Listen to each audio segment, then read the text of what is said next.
Have you ever been called stupid in a language you actually speak fluently? Rachel had. She was serving water to a billionaire when he insulted her in Arabic, called her empty-headed, worthless, said she probably couldn't even read. He was smiling while he said it, because he thought she couldn't understand a single word. But Rachel had a master's degree in that exact language. She'd spent 5 years perfecting that dialect. She understood everything, and she was drowning in over 100,000 pounds of student debt, working a job that made her feel invisible every single day. So when he insulted her, she had a choice: stay quiet and keep surviving, or speak up and risk losing everything. What she did next didn't just shock that billionaire. It stopped his heart, saved his £2 billion deal, and turned her life into something she never imagined possible. This is Rachel's story, and I promise you, you need to hear every word of it. Welcome to Radiant Story and Tales. While you are here, please hit the subscribe button and comment your view on the story and where you are watching from. You know, sometimes I wonder how much a single moment can weigh, how much power there is in 1 second, one action, one tiny mistake that changes everything. This is a story about that kind of moment, and it starts with something so small you might not even notice it. A single drop of water. Her name was Rachel Foster. And if you had seen her that Tuesday evening in downtown London, you probably wouldn't have looked twice. She was just another waitress in a black apron, carrying plates that cost more than her rent, serving people who never really saw her face. But Rachel was so much more than that. 27 years old, with tired eyes that had read more books than most people even knew existed. She had a master's degree in languages and Middle Eastern studies from one of the finest universities in Britain. She could speak 5 languages fluently and translate ancient poetry that would make you cry.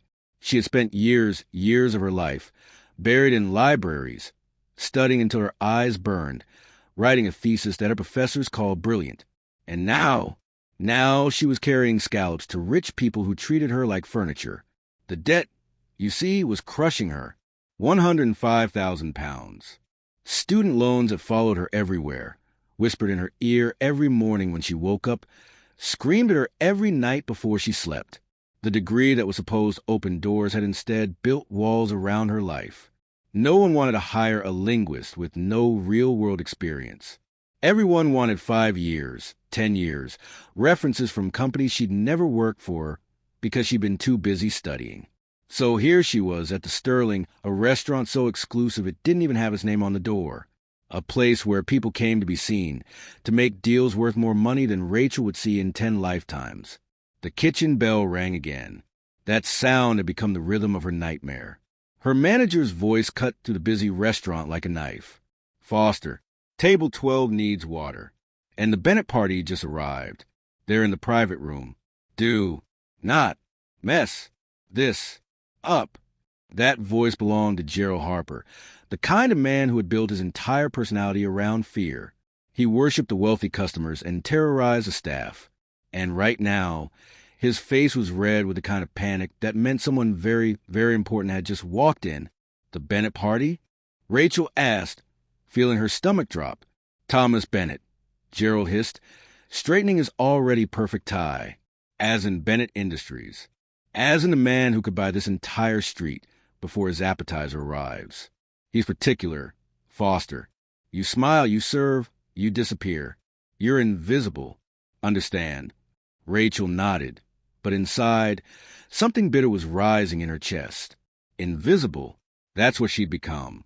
Her brilliant mind, her years of study, her ability to understand the nuances of languages most British people had never even heard of, all of it invisible because she was wearing an apron. Her friend Lily appeared beside her, grabbing a tray of drinks. "You got Bennett?" "Oh, love, I'm so sorry. Last time he was here, he had someone fired because his wine glass had a fingerprint on it." "I'm not joking." Gerald sacked her right there. "A fingerprint," Rachel repeated quietly. "He's a monster," Lily whispered. "Just keep your head down and get through it." Rachel picked up the heavy silver pitcher of ice water, feeling the cold condensation against her fingers. She took a breath, pushed open the heavy door to the private dining room, and stepped inside. The room was quiet, expensive, suffocating. 2 men sat at a polished table covered in documents. One was older, kind-looking. The other was facing her, and he took her breath away, not because he was handsome, though he was, but because of the sheer force of him. Thomas Bennett, mid-30s, wearing a suit that probably cost more than her car. But it was his eyes that struck her, dark, intense, and patient. He radiated power and irritation in equal measure, like a storm barely contained. "Water, sir?" Rachel asked softly. He didn't even look at her, just wave his hand dismissively, deep in conversation. Rachel moved carefully, professionally. Years of doing this had made her graceful. She filled the older man's glass first, then moved to Thomas Bennett. She tilted the pitcher slowly, watching the water stream into the crystal glass. And then it happened. A piece of ice, clinging to the inside of the pitcher, suddenly broke free. It fell into the glass with a tiny sound, barely a clink. The smallest splash escaped, one single drop of water landing on the dark wood table, inches from his precious documents. It wasn't a spill. It was nothing. A drop. But Thomas Bennett stopped talking. The silence was absolute, suffocating. He turned his head slowly, deliberately, and looked at the drop of water. He stared at it for what felt like forever. Then his eyes lifted to her face, and Rachel felt ice run through her veins. It wasn't anger in his eyes. It was something worse.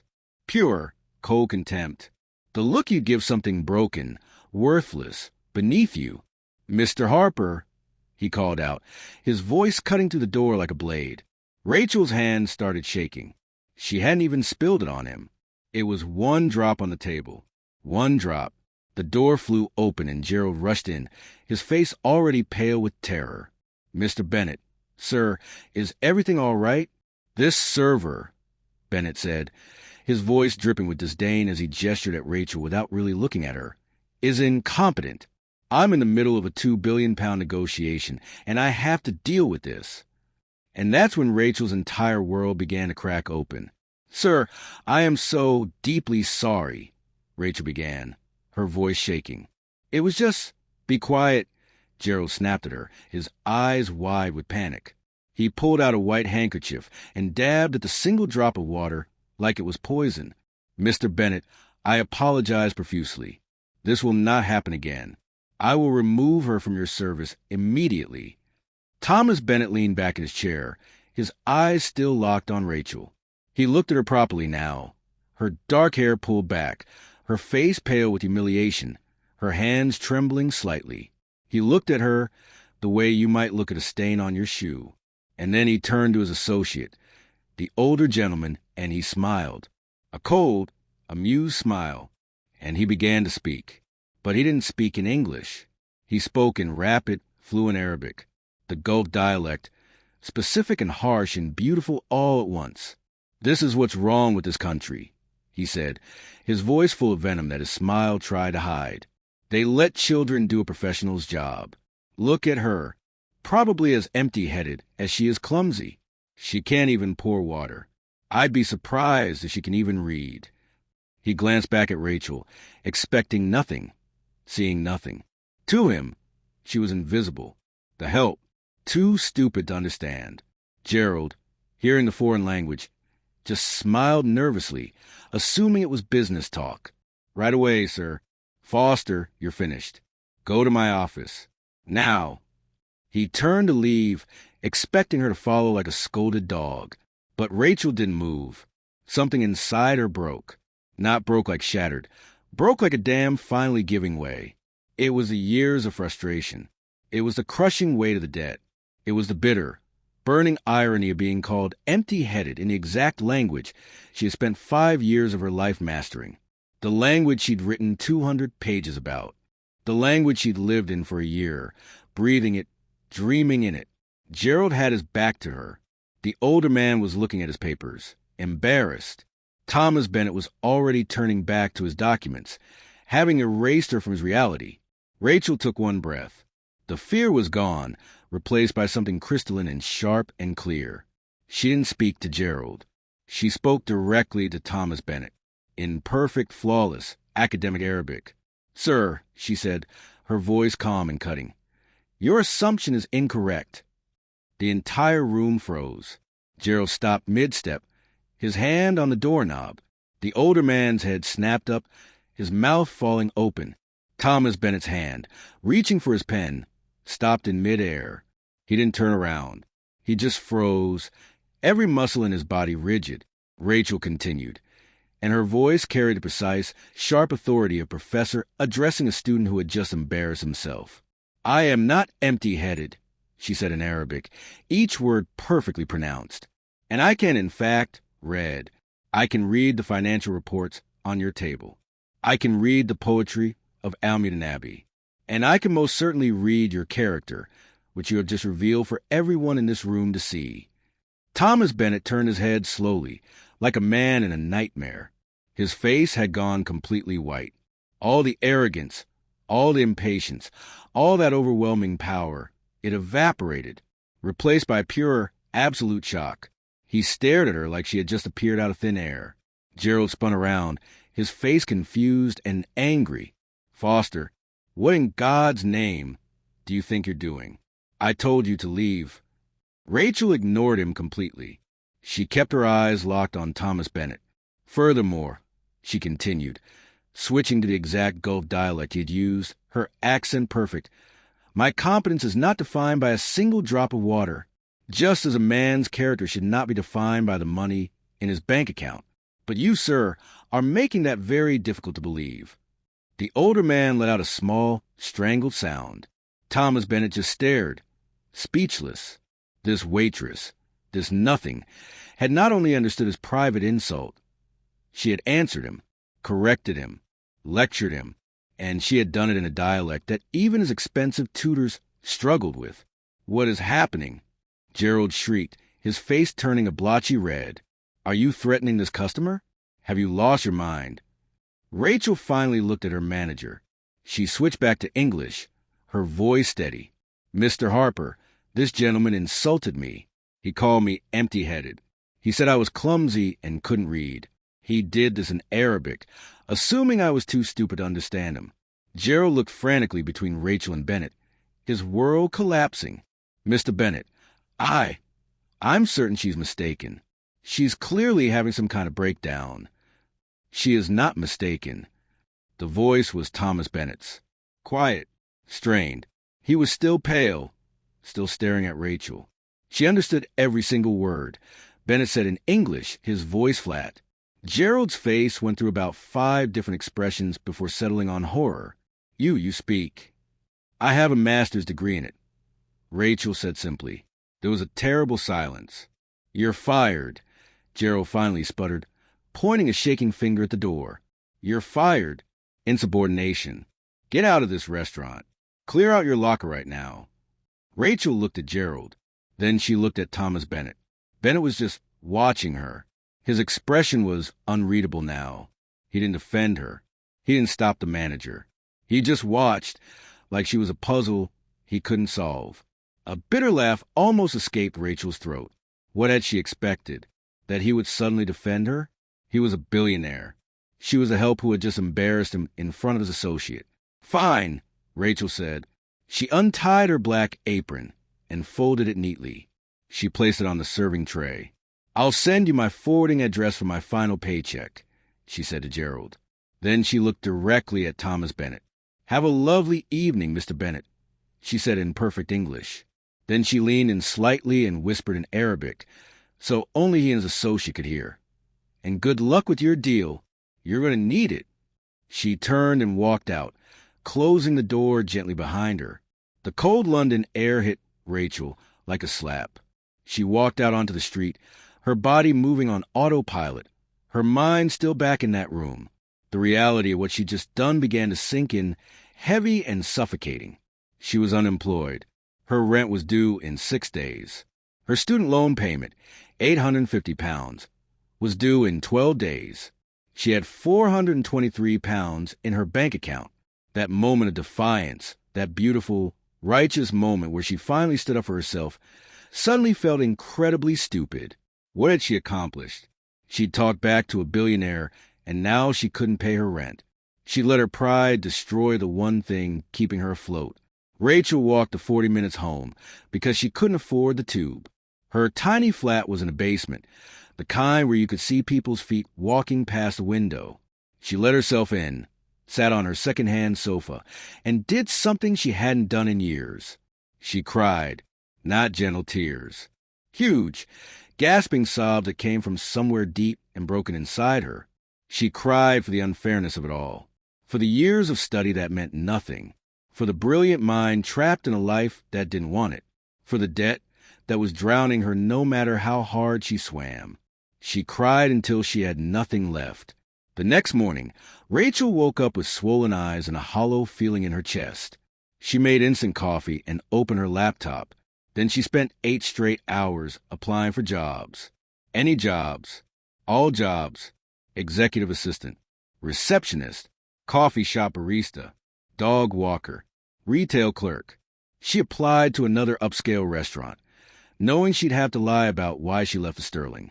She sent her CV to 4 translation agencies, but they all wanted 5 to 10 years of real experience. Her academic qualifications meant nothing to them. By 3 in the afternoon, she'd received 9 automated rejection emails. Her phone buzzed. Unknown number. She ignored it. It buzzed again. A voicemail. Rachel pressed the phone to her ear, expecting a spam call. "This is a message from Miss Rachel Foster," said a crisp, professional woman's voice. "My name is Amanda Chun, executive assistant to Mr. Thomas Bennett. Mr. Bennett requests a meeting with you this afternoon at his offices. A car has been sent to your address and will arrive in 15 minutes. Please be ready." The message ended. Rachel's heart started hammering so hard she could hear it. A car? A meeting? Was he going to sue her? Have her blacklisted from every restaurant in London? Was he that vindictive? She was terrified. But what choice did she have? If she ignored him, he could still ruin her. At least this way, she could look him in the eye. She splashed water on her face, changed into her one-interview outfit, a simple black blouse and trousers, and ran a brush through her hair. She felt like a prisoner being called to her sentencing. Exactly 15 minutes later, a sleek black Mercedes pulled up outside her building. A driver in a dark suit got out and opened the door for her without a word. Rachel slid into the leather interior. The car was silent, insulated from the world. As it pulled away from her cramped little street, Rachel felt like she was leaving one life behind. She just didn't know what she was driving toward. The journey was short. They entered a private car park beneath a massive glass building in the heart of London's financial district, Bennett Industries. The driver led her to a private lift, used a key card, and the lift shot upward without stopping. When the doors opened, Rachel stepped directly into a penthouse office. It was breathtaking. Floor-to-ceiling windows on 3 sides, showing all of London spread out like a glittering map. The River Thames snaking through it all. The furniture was minimal, expensive, intimidating. And standing at the window, looking out over the city, was Thomas Bennett. He was in shirt sleeves, his jacket gone. He looked like he hadn't slept. There were shadows under his eyes. "Miss Chun, you can go. Hold all my calls," he said without turning around. The assistant who called Rachel, a sharp woman in an elegant suit, nodded once and disappeared through a side door. The lift doors closed behind Rachel. She was alone with him. The silence was deafening. Rachel's heart was racing. Finally, he turned to face her. His expression wasn't angry. It was intense, calculating, searching. He looked at her the way he had in the restaurant, but the contempt was gone, replaced by something else. Curiosity, maybe even respect. "You have a master's degree in linguistics," he stated. It wasn't a question. "Yes," Rachel said, her voice smaller than she wanted it to be. "From where?" "King's College, London." He nodded slowly, processing this. "Last night, you spoke in a Gulf dialect. Your accent was flawless. Better than mine. I pay my tutors £500 an hour, and they don't sound half as good as you." "I spent a year in Riyadh for my research," Rachel said, finding her footing. "I lived the language." "You lived in Riyadh," he repeated, more to himself than to her. He seemed genuinely baffled. "And then you were serving me scallops." "Student loans don't pay themselves, Mr. Bennett." He stared at her for a long moment, and Rachel saw something shift in his face. "Last night, I was an arrogant fool," he said quietly. "What I said was inexcusable. The stress of the negotiation is no excuse. I am sorry." The apology hung in the air, strange and unexpected. "Thank you," Rachel said. "But I didn't bring you here just to apologize," Bennett continued, his tone shifting to pure business. "I brought you here because I have a very serious problem." He gestured to his desk, covered in the same documents from last night. "And I think you might be the only person who can solve it." Thomas Bennett walked to his desk and picked up a thick folder. When he spoke, his voice carried the weight of someone who didn't make mistakes but had just realized he'd made a catastrophic one. "This is a £2 billion deal," he said, holding up the folder. "Green energy infrastructure across the Middle East. My partners are consortium based in Riyadh, the same group whose dialect you just mastered." He paused, his dark eyes fixed on her. "The deal is falling apart. We're arguing over contract details that shouldn't even be issues. My lead translator quit 3 days ago, poached by a competitor. I've been using a translation service, and it's been a disaster. We're talking past each other. Things are getting hostile." Rachel listened, her mind already working, already seeing the problem. "My associate, William, you met him last night. He was impressed by you. I was more than impressed. You didn't just understand what I said. You understood the subtext, the insult, the cultural nuance buried in the words." Bennett set the folder down and pulled out a single piece of paper. "I called to Sterling this morning," he said. "I spoke to Mr. Harper. I informed him that his behavior was appalling, that you were the most professional person in that room last night, and that if he ever wanted me or anyone I noticed set foot in his restaurant again, he would give you your job back with promotion and a formal apology." Rachel blinked. "He what?" He agreed, "Of course. You can have your old job back, Miss Foster. You can go back to pouring water for men like me." He slid the piece of paper across the desk. Rachel looked down. It was a check, made out to Rachel Foster. The amount was £1 million. Her vision blurred. She couldn't breathe. "Or," Bennett said, his voice cutting through her shock, "you can accept this. It's a signing bonus. And you can come work for me and save my £2 billion deal." "1 million?" Rachel couldn't form words. "That's your signing bonus," Bennett said, as if this were perfectly normal. "Your salary for the project will be 3 times that. The project should last 3 months. If we fail, you keep the bonus. If we succeed, you get a substantial completion fee." He must have mistaken her stunned silence for negotiation. "Look, Miss Foster, I'm in a bad position. My competitors know my translator quit. They're trying to sabotage this deal. The consortium I'm meeting with, they're traditional. They value respect and nuance above all else. Last night, you proved you understand both. I'm not hiring you to translate words. I'm hiring you to translate intent." Rachel found her voice. It was shaking. "You insulted me. You got me fired. And now you're offering me £1 million. "I didn't get you fired," he corrected her sharply. "Your incompetent manager fired you, and I fixed it. But yes, the irony isn't lost on me. I'm offering you a fortune to help me with the very language I use to demean you. The universe has a twisted sense of humor." Rachel looked from the check to his face. He wasn't joking. He was desperate. And he was smart enough to know exactly what she was capable of based on 30 seconds of conversation. "What are the terms?" she asked, her voice suddenly steady.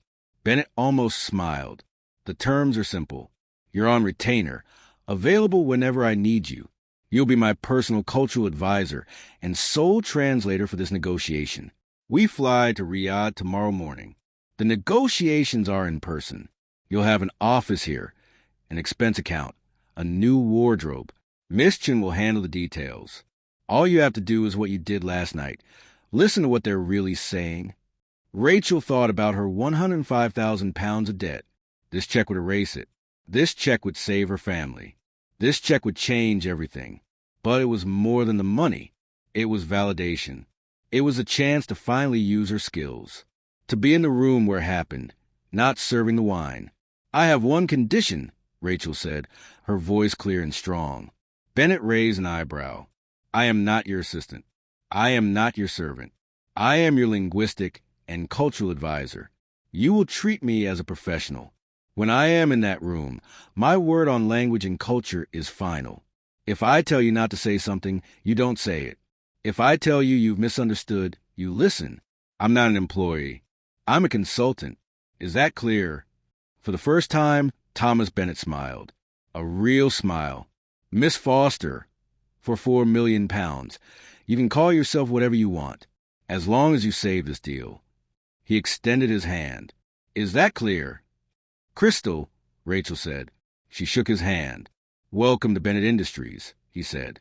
Miss Chen is waiting for you. Deposit that check on your way to see her. A car will take you to get your passport expedited, then to a tailor. We fly at 6 tomorrow morning. The next 24 hours were a blur that didn't feel real.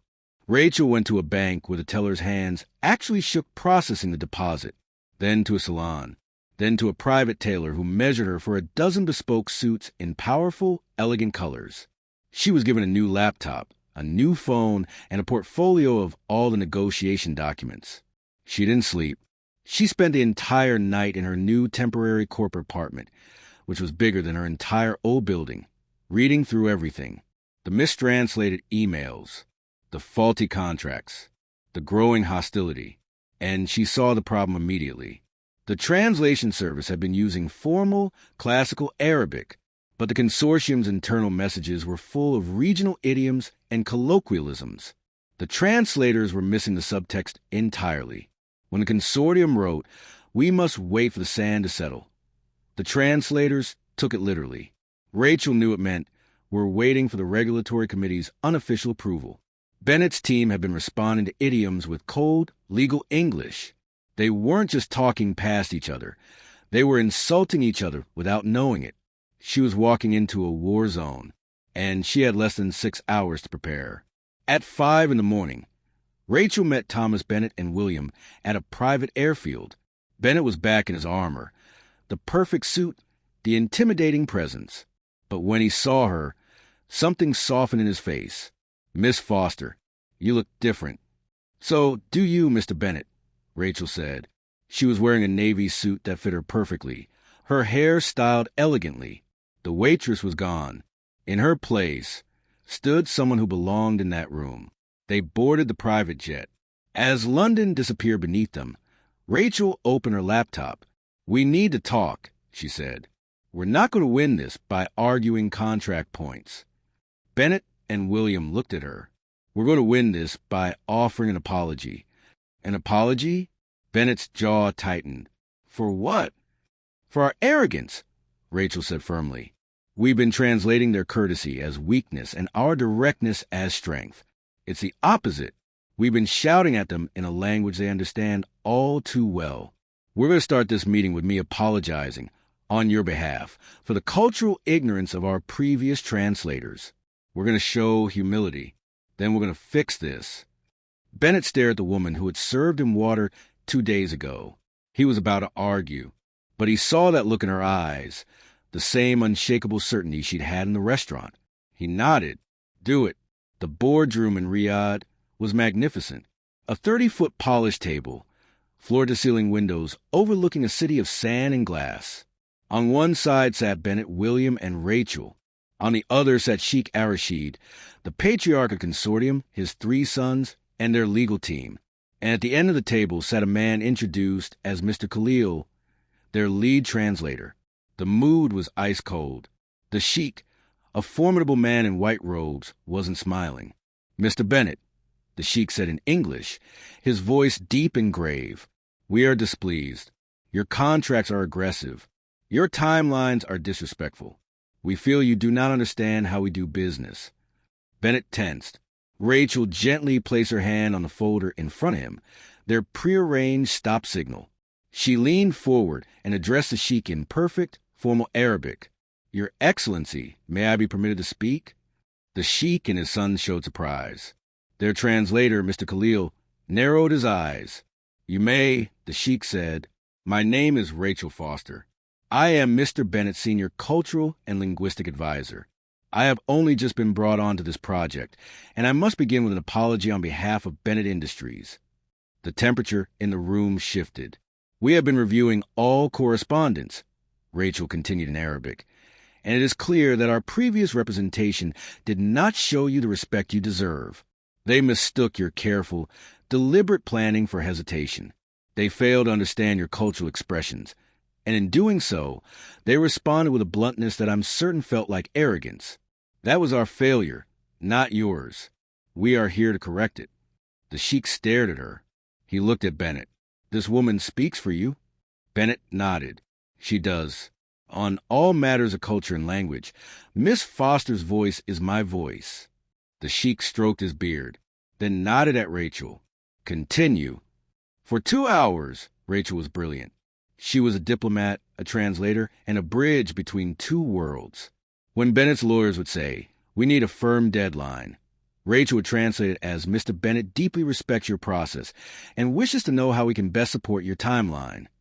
When the sheik's son would express frustration in Arabic and their translator Khalil would water it down, Rachel would politely interject.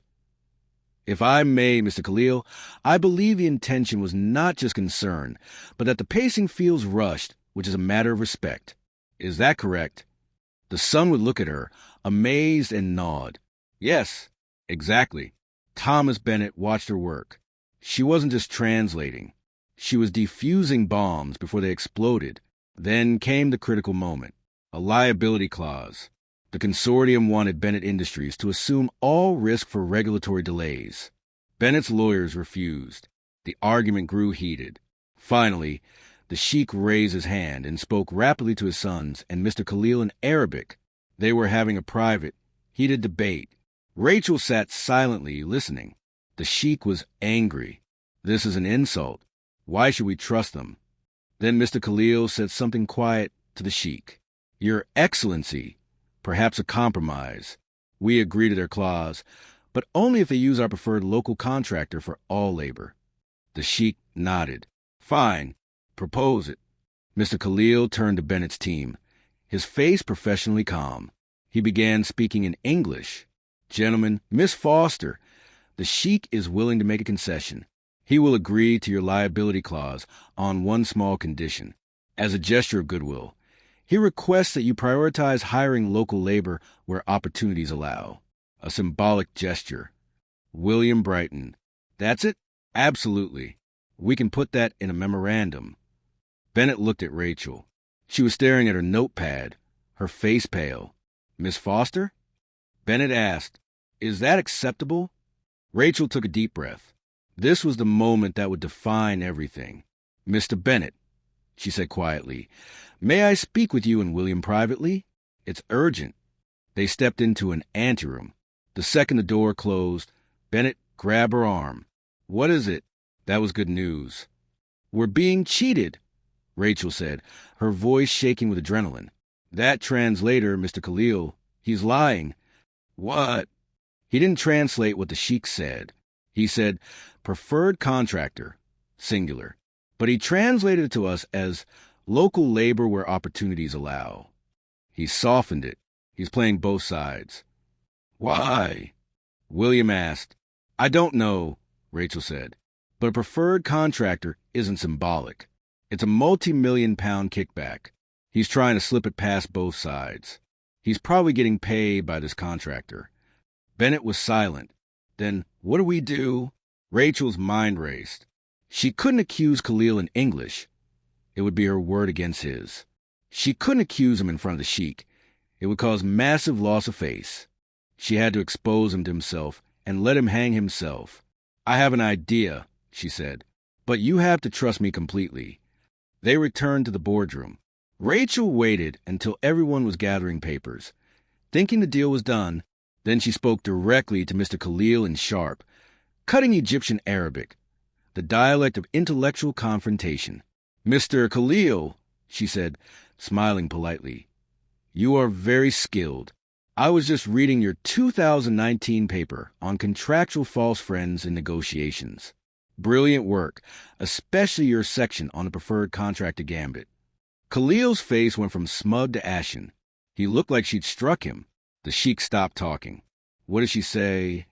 I was just telling Mr. Khalil, Rachel said, switching to formal Gulf Arabic, how much I admired his academic work.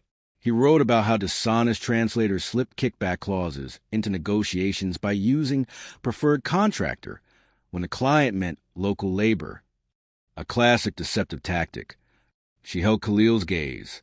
A lesser translator might have missed it, but you and I, we know the difference, don't we? Terrible silence. The sheik looked at Khalil. He understood immediately. Is this true? Did you try to deceive me? Your Excellency, it was a misunderstanding. You lied, the sheik roared. You used my negotiation to rob us both. Security escorted Khalil out. The room was silent. Rachel turned to the sheik. Your Excellency, we deeply apologize. This was a violation of your trust. The sheik stared at her for a long moment. Then he laughed, a deep, astonished laugh. Mr. Bennett, he boomed. This woman has the eyes of a hawk and the courage of a lion. Where did you find her? Bennett, watching Rachel with pure awe, finally spoke. She found me, Your Excellency. The sheik slapped the table. I see. Well, the snake is gone. Now let us talk, really talk. And you, Miss Foster, you will sit beside me. I am tired of translators. From now on, you speak for both of us. The deal was signed 3 days later. Better than Bennett had imagined. The consortium, impressed by Rachel's integrity and Bennett's wisdom in trusting her, conceded on almost every major point. The £2 billion project was secured. On the flight back to London, as they flew over the Mediterranean, Bennett finally spoke. How did you know, he asked, about the kickback scheme? Rachel turned from the window. I didn't. I lied.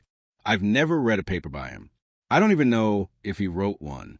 But I knew a man that arrogant had to have an ego. So I quoted his brilliant work back to him. I gambled he'd see himself as a genius and believe I caught him. I just needed him to confess.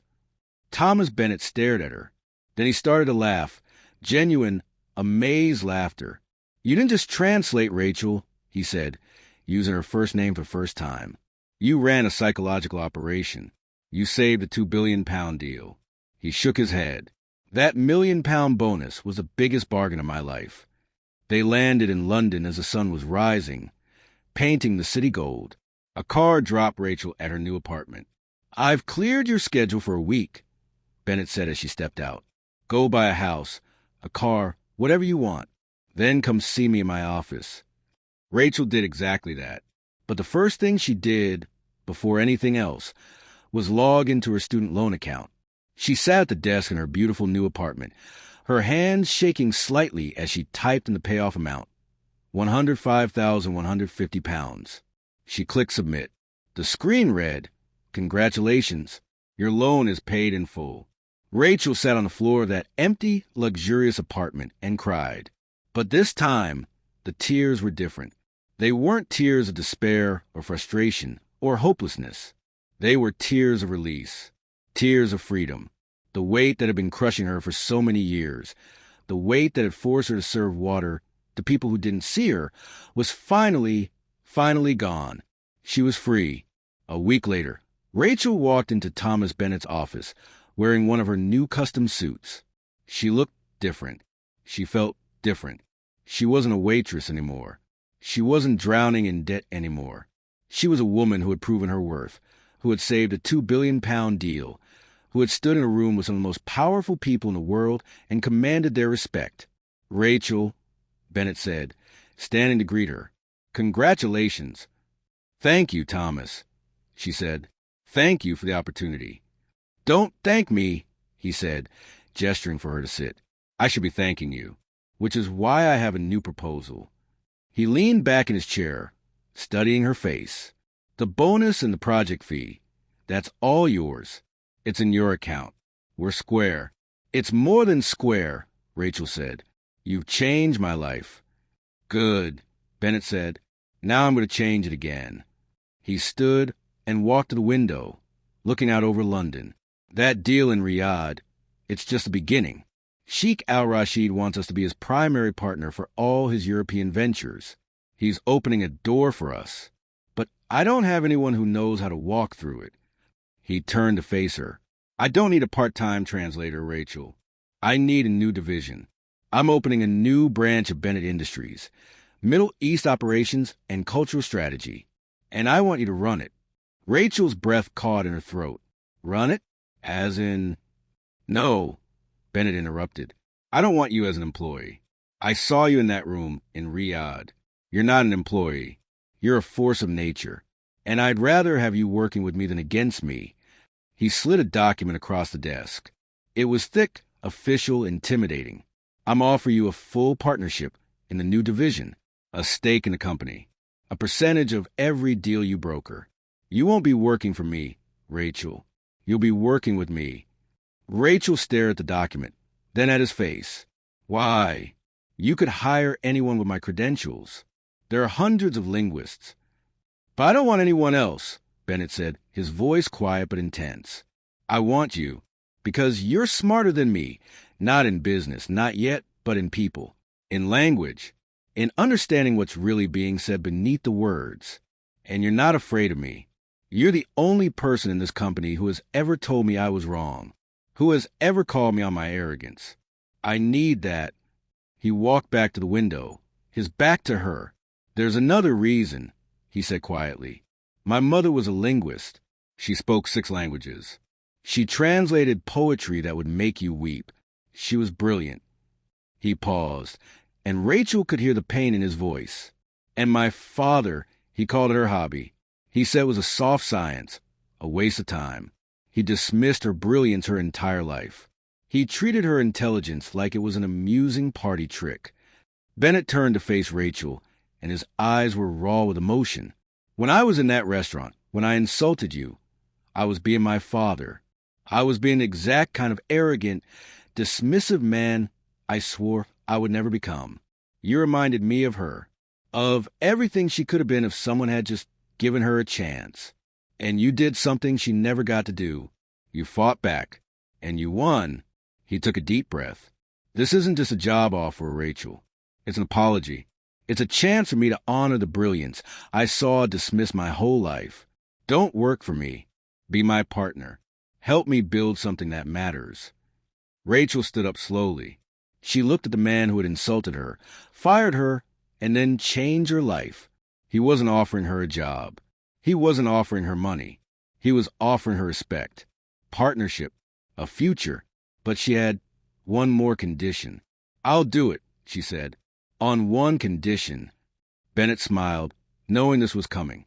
Name it. The new division.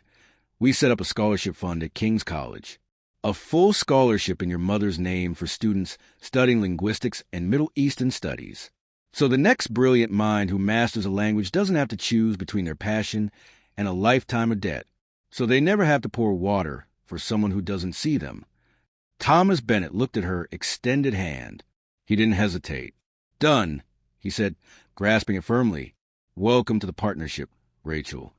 You know, I think about Rachel's story a lot, about how one drop of water, one tiny, insignificant drop, became the moment that changed everything, not because of the drop itself, but because of what came after. Rachel could have stayed silent. She could have taken the insult, kept her head down, kept serving water to people who didn't see her. So many of us do that every single day. We stay quiet when we're dismissed, when we're underestimated, when people assume we're less than we are. But Rachel didn't stay quiet. And yes, she lost her job. Yes, she spent a night thinking she'd ruined everything. But by standing up, by showing the world what she was really capable of, she opened a door she didn't even know was there.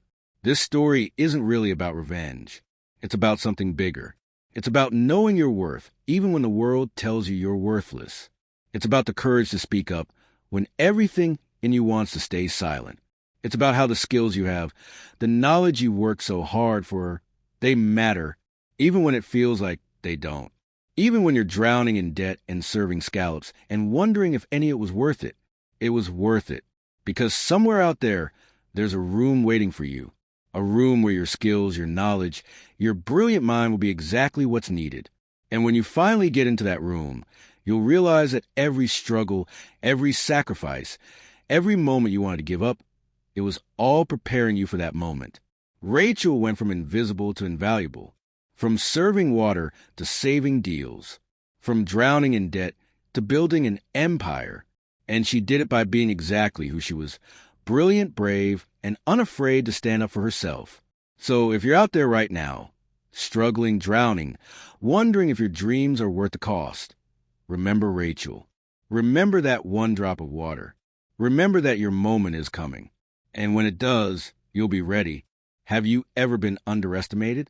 Have you ever had a moment where you had to choose between staying silent and standing up for yourself? Share your story in the comments below. We read every single one. If Rachel's story inspired you, hit that like button. Share this with someone who needs to hear it today. And subscribe for more real stories about courage, karma, and second chances. Thank you for listening. We'll see you in the next one.